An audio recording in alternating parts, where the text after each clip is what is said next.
The Storybook.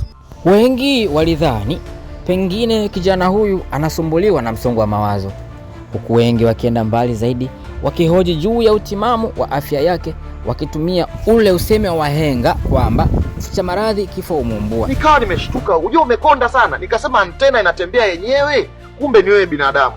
Inafikia tu ujue hata nywele zinakukimbia ujue.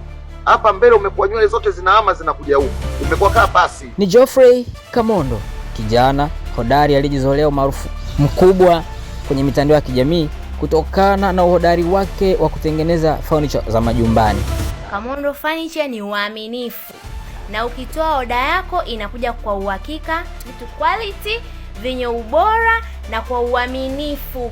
Mimi nawaambia waende Kamondo Furniture, ni uaminifu sana. Asanteni Kamondo Furniture, vitu ni vizuri sana. Hata hivyo, tafiti zinaonyesha kuwa licha ya maswali yote hayo, bado hakukuwa na majibu ya moja kwa moja juu ya afya ya Bwana Kamondo. The Storybook. Je, Geoffrey alikuwa ni mgonjwa ama zilikuwa ni stress?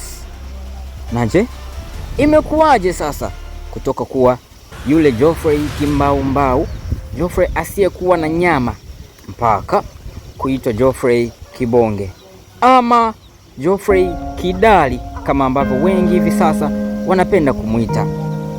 Katika simulizi hii yenye kisa cha kusisimua, nitakuletea majibu ya maswali yote haya, huku tukiangazia tafiti mbalimbali zinazohusiana na masuala ya afya. Utakuwa nami msimulizi wako Jamar Kamondo, April Furniture.